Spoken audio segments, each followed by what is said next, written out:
오늘 우리에게 주신 하나님의 말씀은 신약 성경에서 봅니다. 신약 성경 56조 마가복음서 2장 22절 말씀을 장성 목사가 풀어서 번역한 연이어본으로 봉독합니다. 새 포도주를 낡은 가죽 부대에 넣는 자가 없나니 만일 그렇게 하면 새 포도주가 낡은 가죽 부대를 터뜨려 포도주와 부대를 버리게 되리라. 오직 새 포도주는 새 가죽 부대에 넣느니라 하시니라. 아멘. 오늘 우리는 성령님 아래 성경 위에 하나님의 말씀을 듣기를 원합니다. 오늘 여러분들이 주목하실 설교 제목은 개혁교회가 가야 할 길은 본질이 아니라 실질입니다. 오늘 설교 말씀을 드리기 전에 몇 가지 불편한 사실을 여러분에게 말씀드려야 하겠습니다. 설교는 크게 두 개로 나누어서 생각해 볼 수 있습니다. 하나는 거대 담론의 설교가 있고 하나는 일상 담론의 설교가 있습니다. 예를 들자면 한국이 이러한 북핵 위협 앞에서 어떻게 나아가야 되느냐, 또 한국의 이 사회 안전망의 붕괴 같은 걸 우리가 어떻게 바라봐야 되느냐 하는 문제를 가지고 성경적으로 비추어보고 우리들이 해야 할 일을 점검하는 설교는 거대 담론적 설교라고 할 수 있습니다. 이에 비하여 일상 담론의 설교는 어떤 것인고 하니 여러분이 가정에서 겪는 일, 직장에서 겪는 일, 또 여러분들이 무언가 인생의 의미를 찾기 위해서 겪게 되는 고통, 또 여러분들이 겪게 되는 대인관계 속에서의 갈등, 그리고 또 여러분들의 인생에 가는 길, 이런 것들에 대해서 주목하고 이렇게 다루는 것은 일상 담론의 설교라고 할 수 있습니다. 설교로 이렇게 두 가지로 나누었을 때에 사람들에게 피부에 와닿는 건 일상 담론의 설교입니다.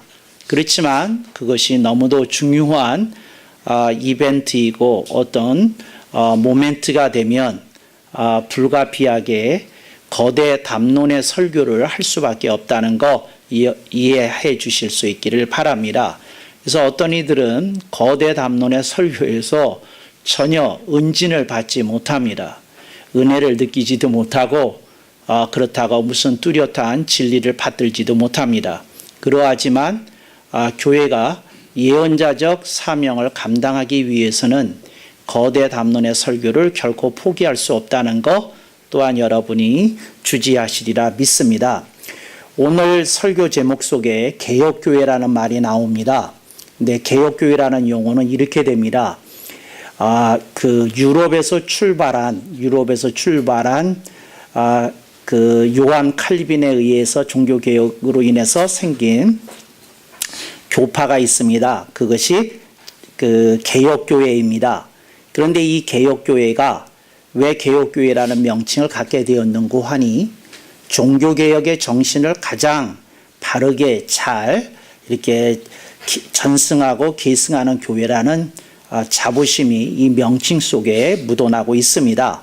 그런데 이 개혁교회라는 명칭이 이제 유럽에서 영국으로 건너가고 미국으로 가면서는 명칭이 영국인들은 대륙 사람들이 쓰는 용어에 대한 저항감이 심해서 개혁교회라는 용어를 장로교회라는 용어로 바꾸었습니다. 그래서 한국에서는 개혁교회라고 그러면 무슨 말인지 못 알아듣는 교인이 많고 신학교회나 가서야 장로교회가 본래 개혁교회였다는 걸 뒤늦게 아는 일들도 많은 것이 현실입니다. 그런데 그런 장로교회를 뜻하는 개혁교회는 작은 의미의 개혁교회이고요. 그것이 교파에 상관없이 종교개혁의 이념을 계승하고 그 교회가 부단히 자기 정화에 힘을 쏟고 있다면 그 교회는 교파하거나 상관없이 개혁교회라고 주님은 불러주시지 않을까, 저는 그것이 큰 의미의 개혁교회라고 생각을 합니다. 그런데 개혁교회가 가야 할 길, 이렇게 얘기를 했을 때 한국에서도 매년 종교개혁절이 되면 수많은 설교가 선포되어집니다. 근데 그 설교들의 대부분이 본질에 치중해 있어요. 그래서 제가 이 종교개혁절에 제일 듣기 싫어하는 말이 본질이라는 말입니다. 근데 이걸 필라 기독교 방송을 듣는 이들은 저를 잘 모르시면 그 오해를 할 수도 있는 건데, 설교를 끝까지 주의 깊게 들으시고 여러분이 이의가 있으면 이메일로 저한테 보내주시면 정성껏 답변을 보내드리도록 하겠습니다. 그런데 본질이라고 말을 했을 때에 이 본질로 돌아가자, 이걸 라틴어로 ad fontes라는 용어로 이렇게 표현을 합니다.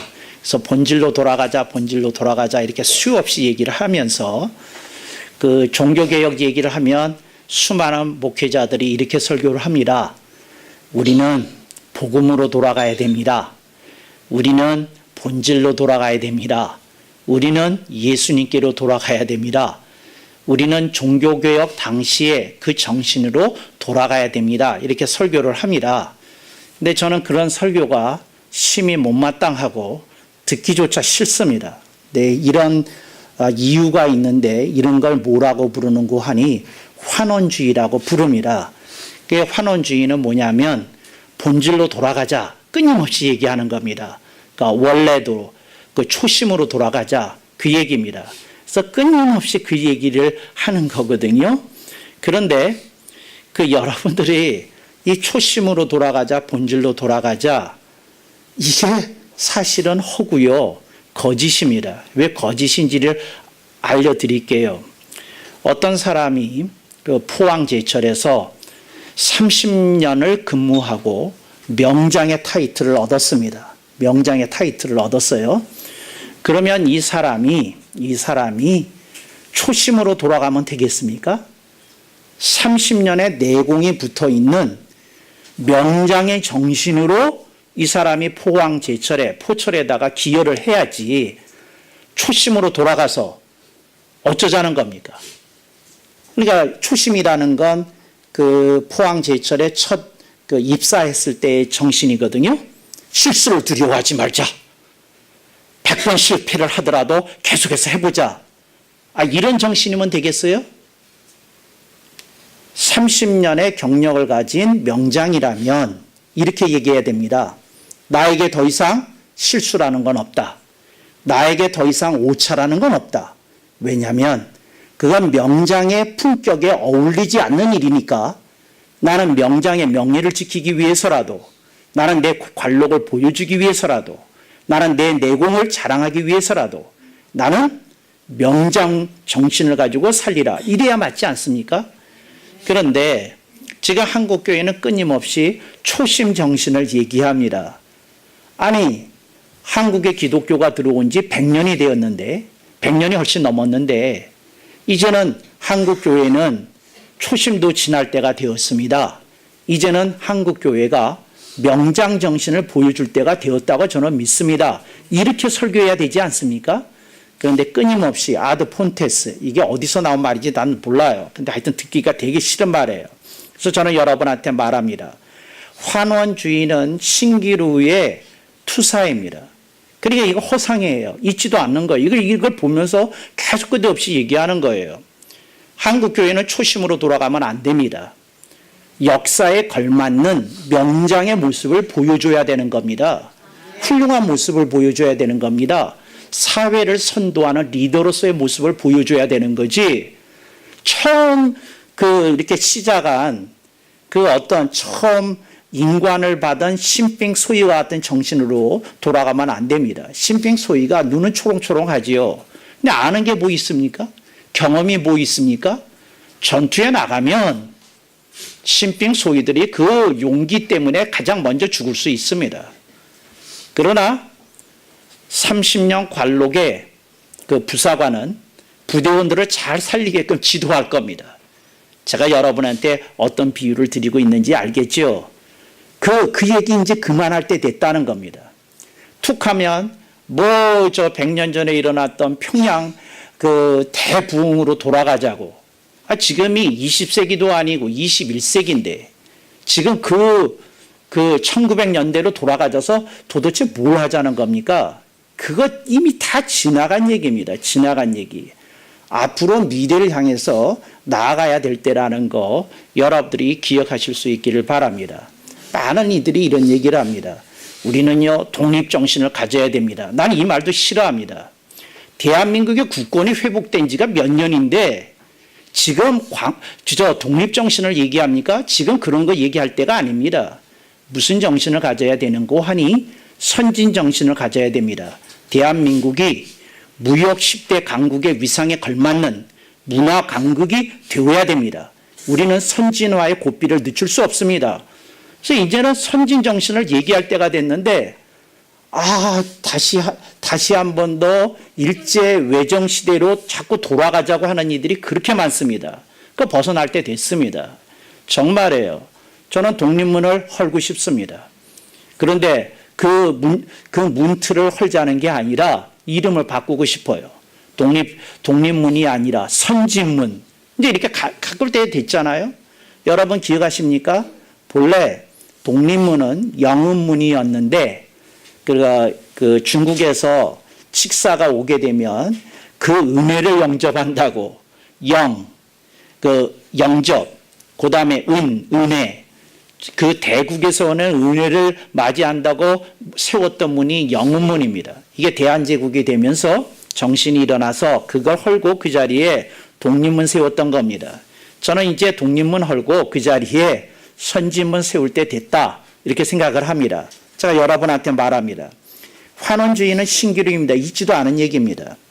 제가 석사 논문으로 그 사도행전을 주제로 다뤄서 제가 사도행전은 조금 합니다. 이제 공부 안 하고 논문 안 쓴 사람보다는 조금 합니다. 그런데 여러분, 제가 그 사도행전의 교회들을 연구했는데 제가 뭘 연구했느냐 하면 저는 그 어렸을 때 저희 아버님이 목회하는 교회에서 이렇게 컸잖아요. 근데 제가 보니까 교회 장로님들이 비리가 많더라고요. 내 어린 눈에. 그러니까 나는 유치원 때서부터 이렇게 교회를 보는데 비리가 많아요. 권사님들 비리가 많더라고요. 그러니까 비리라는 게 뭐냐면 제 눈에 봤을 때 이건 그리스도인답지 않다 하는 어떤 것들이 많이 보였어요. 그래서 저는 그게 늘 마음속에 늘 있었던 거예요.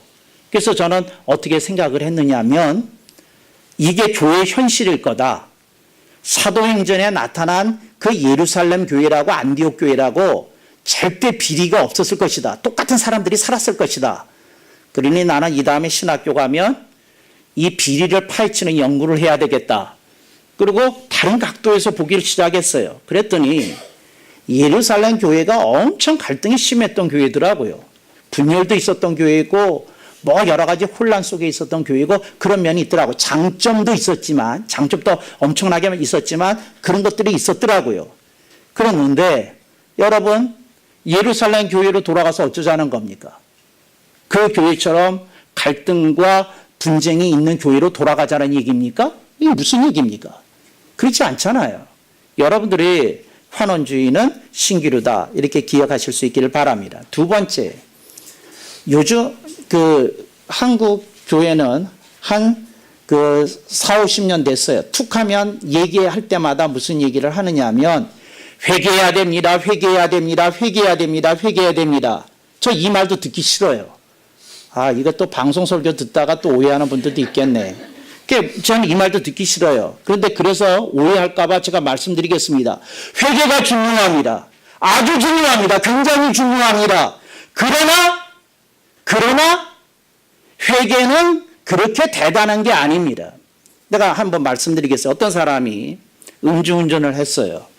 그래서 앞차를 새로 뽑은 지 일주일도 안 된 차량을 들이받았어요.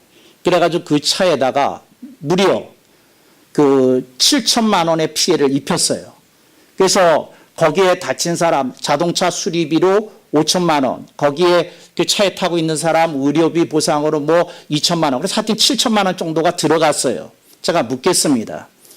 이 사람이 진정으로 가슴 아파하고 잘못됐다는 걸 인정하고 그러면서 그 모든 보상하는 일에 충분히 하고 힘써줬습니다. 제가 묻겠습니다. 이 사람이 회개하는 모습을 보였습니다. 제가 묻겠습니다. 이게 대단한 겁니까? 아닙니다. 왜? 원상복구거든요. 기껏 해봐야. 그리고 나는 그 차 바퀴도 싫어. 내가 일주일밖에 안 탔는데 누가 그렇게 부셔놓으면 나 그럴 거야. 당신 그냥 이 차 갖고 가. 나 그냥 새 차 뽑아줘. 난 그럴 것 같아요. 나는. 여러분은 워낙 훌륭하신 분들이라 이런 생각 안 갖지만 저는 좀 못된 사람이라 그런 생각 갖는다는 거죠. 제가 무슨 비유를 하고 있는지 아십니까? 회개라는 건 대단한 게 아니에요. 누구한테 잘못했고 와서 죄송해요. 잘못했어요. 이게 대단한 게 아니에요. 뭐가 대단하냐? 다른 사람을 즐겁고 기쁘게 해주는 게 대단한 거지. 다른 사람에게 상처 줘놓고 미안하다고 하는 건 결코 대단한 게 아닙니다. 남편들이요, 아내를 굉장히 힘들게 한 다음에 그 아내가 곤란 거 보면 여보 미안해. 그리고는 큰 남자의 자존심을 내가 내려놨다. 나는 엄청나게 대단한 일을 했다. 이렇게 뿌듯한 남자들이 있어요. 내가 그 남자들한테 경고합니다. 당신은 별로 잘한 일이 없어요. 왜? 애당초 건드리지 않는 게 훌륭한 일이거든. 남자들만 아멘 억만 번. 남자들이 별로 아멘을 안 해요.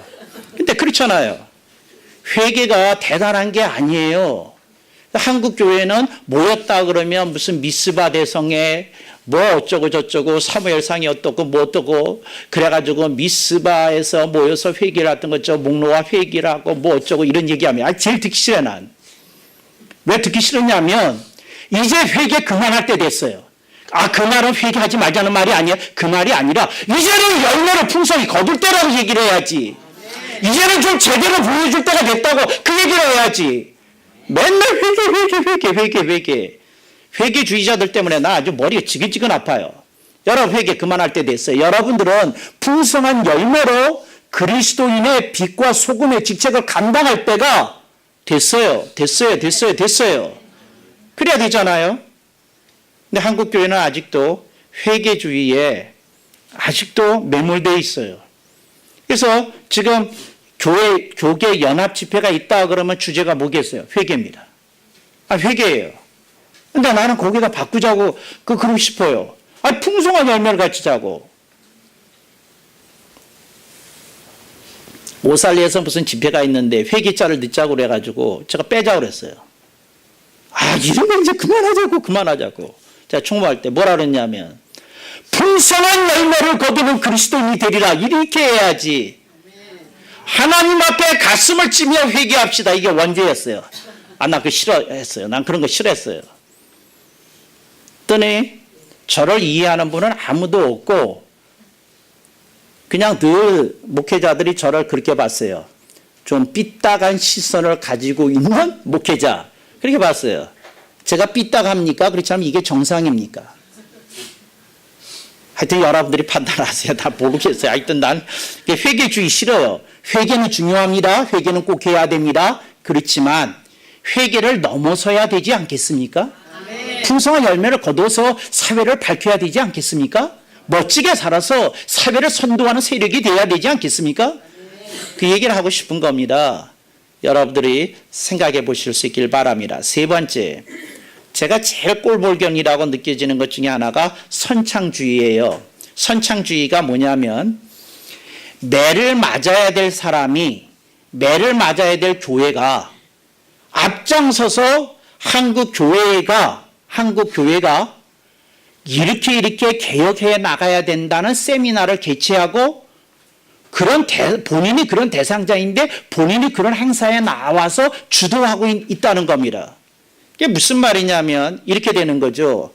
여러분 교회가 예를 들어서 한국 교회에서 거론되는 적폐 대상의 교회 가운데 하나라고 예를 들자면 치십시다. 무슨 세습 문제가 걸렸다든지 재정 비리가 걸렸다든지 뭐 여러 가지가 있다고 치십시다.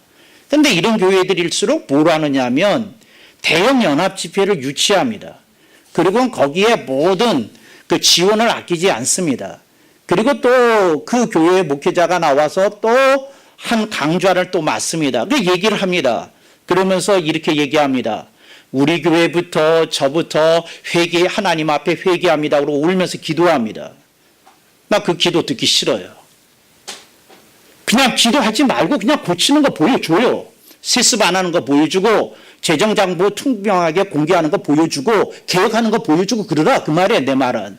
근데 그건 안 하고 행사 연합 행사에서 우는 건 합니다. 아 정말 이게 선창주의예요. 그래서 저는 얘기합니다. 선창주의는 권력의 횡포입니다. 제가 말합니다. 당신의 교회가 교계에서 거론하는 어떤 비판의 대상으로 거론되고 있다면 당신 교회는 교계연합 행사를 주도하거나 개최하면 안 됩니다. 당신은 그 강사로 나서면 안 됩니다. 이렇게 얘기하고 싶은 거죠. 여러분이 알았어요. 제가 왜 교계에 인맥이 없는지 아셨어요. 이딴 소리를 합니다. 이딴 소리를. 시도 때도 없이 합니다. 또 하면 또 치열하게 또 정확하게 또 얘기합니다. 아, 여러분 아셨어요. 왜 인맥이 없는지. 이러면 사람이 덕이 없다고 그래서 이렇게 가까이 하는 사람이 없습니다. 왜? 그냥 목사님 그 회개 기도에 감명을 받았습니다. 그렇게 고백하기 어려우실 텐데 고백해 주셔서 참 기쁜 감동을 받았습니다. 전 감동 느끼지 못합니다. 왜? 진짜 회개할 사람은 개혁부터 했을 것이니까요. 개혁을 하지 않는 회개 기도가 무슨 의미가 있습니까? 아주 의미가 없는 건 아니죠. 안 한 사람보다 낫습니다. 제가 말을 조심해야겠네요. 안 한 사람보다 낫습니다. 그렇지만 그다지 깊은 의미, 그렇게 감동적인 일은 아닙니다. 근데 이런 얘기를 하고 싶은 거죠. 아, 정말 안타까워요. 여러분의 자녀가 매번 잘못했다고는 얘기는 하는데 고치지 않는다고 그러면 여러분의 자녀를 여러분이 보는 시각이 훌륭하겠습니까? 그렇지 않으면 안타깝겠습니까? 좀 선창주의, 참 이거 교묘한 방법이에요. 교계에서. 그러니까 이제 매맞을 대상이 되면 교계 연합 행사에서 뭔가 기여를 하는 거예요. 세를 과시하는 거예요. 그리고 자기가 먼저 자신이 회개해야 된다고 먼저 외치는 거예요. 그러면 그 자리에서 어떤 권위를 갖더라고요. 개혁의 권위를. 개혁의 대상자인데 개혁의 권위를 갖더라고요. 아, 이게 정말 어떻게 해야 되는지 모르겠어요. 근데 참 안타까운 일이다. 참 그렇다. 그래요. 네 번째로 자뻑주의라고 아십니까? 이 한국 교회가 교회가 커질수록 빠지는 함정에 자뻑주의. 자뻑이라는 게 뭡니까? 자기가 갖고 있는 실력이나 자기가 성취한 것에 대해서 도취되어 있는 걸, 자기가 갖고 있는 실력이나 성취에 도취되어 있는 걸 자뻑주의라고 그래요. 거기에 도취되어 있어요. 자뻑주의예요. 그래서 지금 한국 교회에서 교인이 어느 정도 모인다 싶으면 세미나합니다. 무슨 세미나합니까? 모든 교회는 우리 교회 따라하세요. 주제가 그겁니다. 우리 교회 따라하래요. 그래서 여러분, 한국 교계에서 목회 세미나가 얼마나 많느냐? 제가 80페이지 파일로 3권 하고 멈춰서 더 이상 콜렉트 안 해요. 240장이 넘었어요. 교계에서 행해지는 그 목회 세미나가. 그 클리어 파일, 속지가 40장이거든요. 양면이 이렇게 끼면 80장 아니에요. 3권이 넘었어요. 240장이 넘었어요. 근데 모든 교회가 어느 세력을 형성하게 되면 우리 교회 따라해주세요. 우리 교회가 가장 모범적인 교회라고 저희는 자부합니다. 그렇게 얘기를 해요.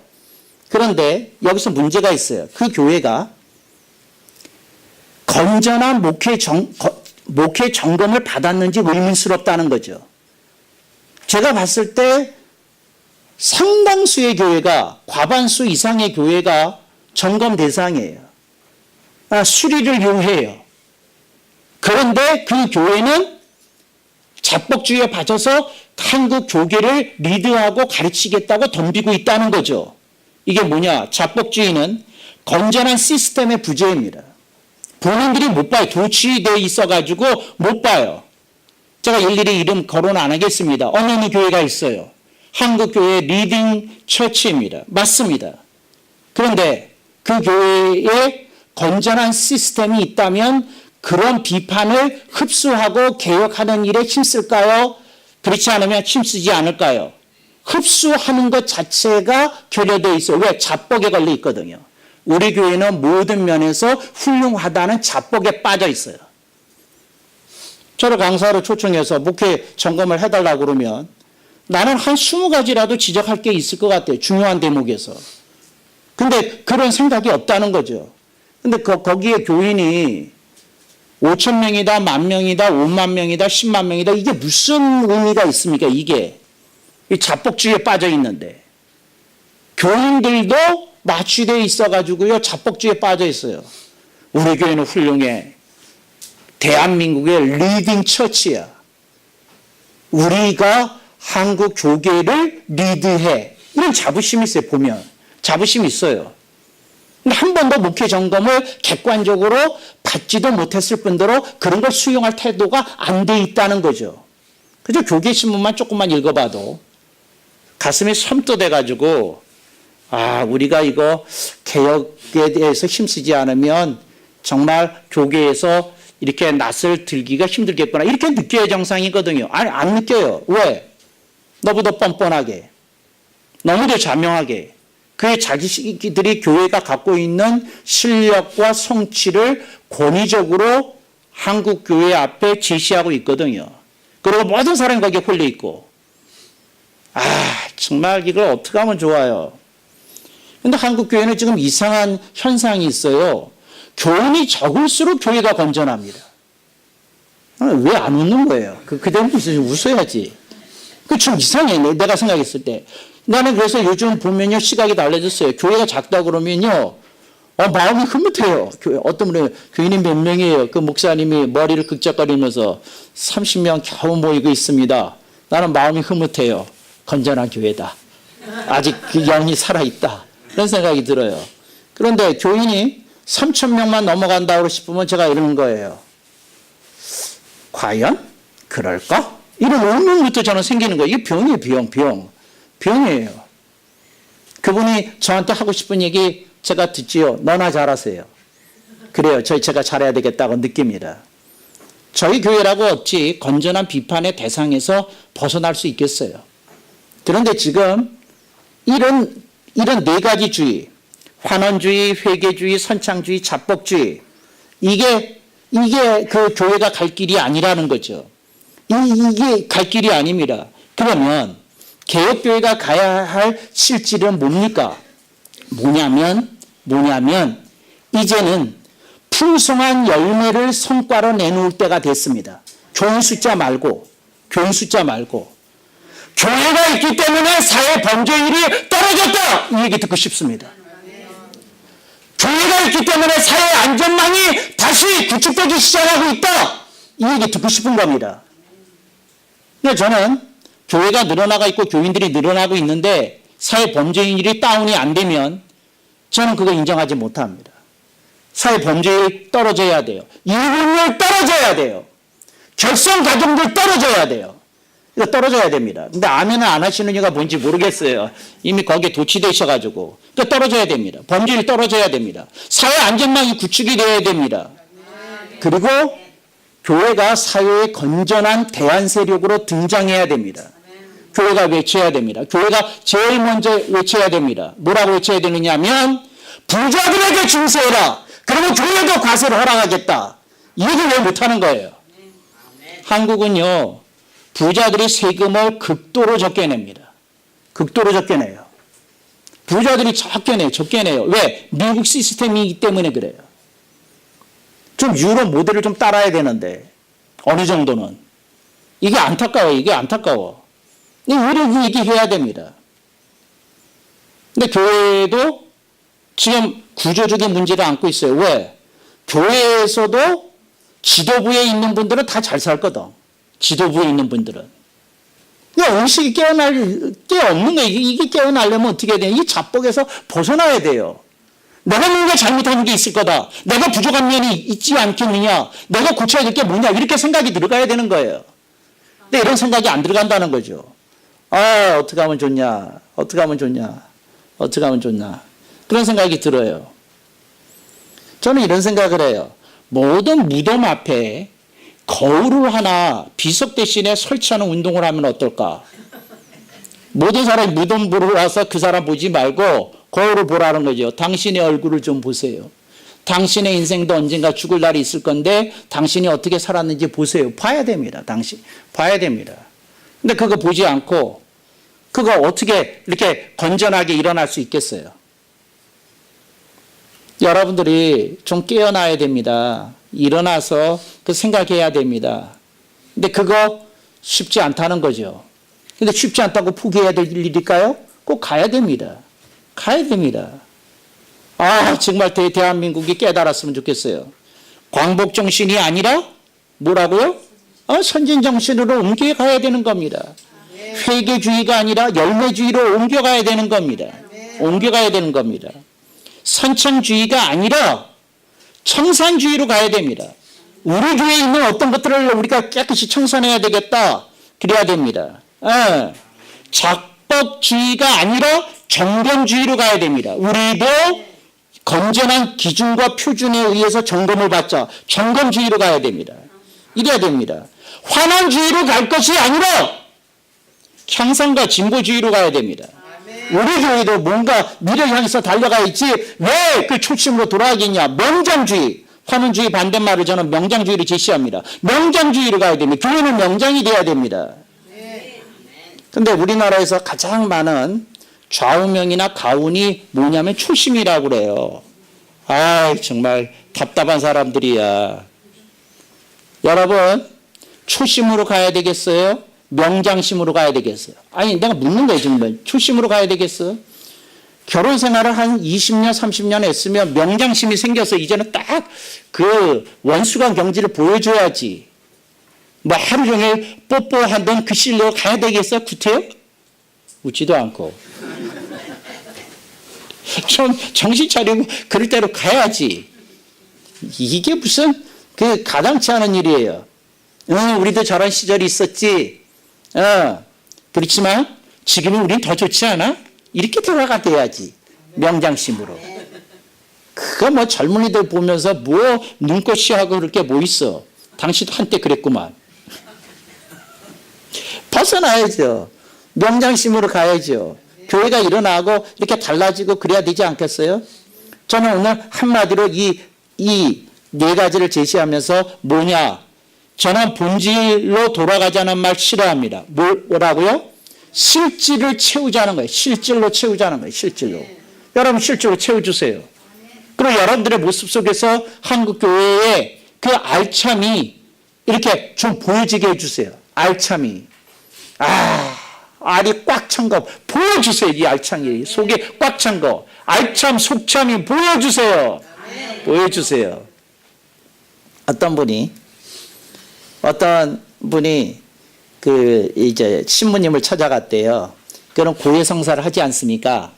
그러면 신부는 칸막이 바깥에서 서로 얼굴 안 보면서 이제 소리만 듣는데 이제 얘기를 하지 않습니까? 신부님, 제가 이런 죄를 짓고 이렇게 얘기하는데 신부가 그날따라 컨디션이 안 좋나 봐요. 짜증이 왕창 났나 봐요. 뭐냐면 한 달째 똑같은 일을 고해하시네요. 짜증이 났나 봐요. 그래서 그렇게 얘기를 했대요. 그랬더니 그 바깥에 있는 분이 이 얘기를 했답니다. 뭐라뇨?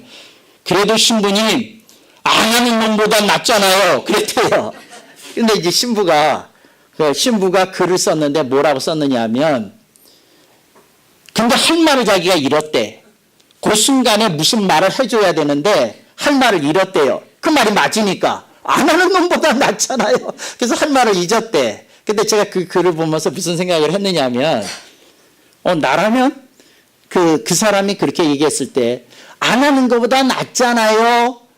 그랬을 때 무슨 말을 해주었을까? 여러분이 답을 좀 써보세요. 답을 제대로 쓰시면 설교 끝나는 겁니다. 제가 그 글을 읽는 순간 답이 떠올랐어요. 신기하죠? 그 답 들으실 준비가 되신 분들은 아멘. 아멘. 그게 뭐냐면 제자리 걸음은 그리 대단한 게 아닙니다. 아멘 한번. 여러분들이 그 의미를 실질의 의미를 좀 생각해 보시길 바라면서 여러분들의 인생 속에 실질이